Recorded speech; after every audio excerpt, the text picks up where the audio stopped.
قمة الرخامة من كتابي بالعامية تجربة مش شخصية. تقدر تقولي ايه هي قمة الرخامة؟ صحصح وركز من غير ملامة. فكر شوية يا ابو العربي. سلامة. غلب حمارك؟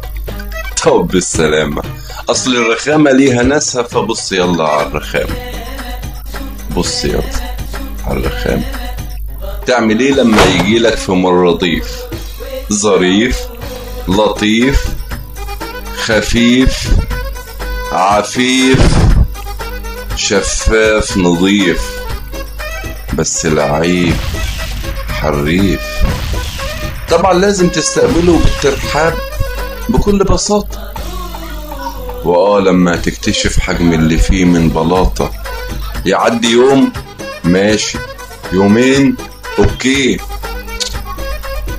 لا بقى 3، فتبتدي تتضايق من دي التباتة. لا وايه، يبتدي شوية في شوية ياخد في راحته ويبان عليه الأتامة. بالذمة شفت كده رخامة العواف.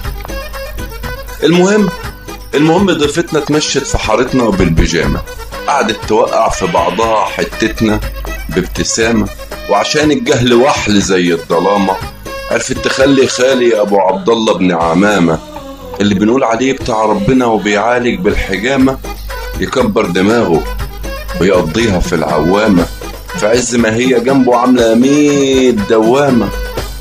بس مش حاسس. الراجل مبسوط مش سامع طبعا. اخصى على الشهامة. المهم راحت تشد في خناق جارنا وديع ابو شامة، قوية ومفترية كسرت عظمه بنت الشمامة شوية، وسخنت عم الغبي حسين صرامة على اخته الكتكوتة اللي عاملة زي النعامة. نزل فيها ضرب لدرجة ان ركبنا لها من الكسور دعامة، وخرب عشتها وعشتها يا دي الصدامة. حتى عمي ترك بجامة، عمي عارفينه ترك بجامة، خلته حرف وحرق وصية جدودنا بنت اللمامة. ولما امي اتحمقت وزعقت عشان معروف عن ام الشهامة، راحت هي واخواتي وادوها درس علم علامة، فعرفت ان احنا مش سهلين، فقالت تحاربنا حرب القمامة.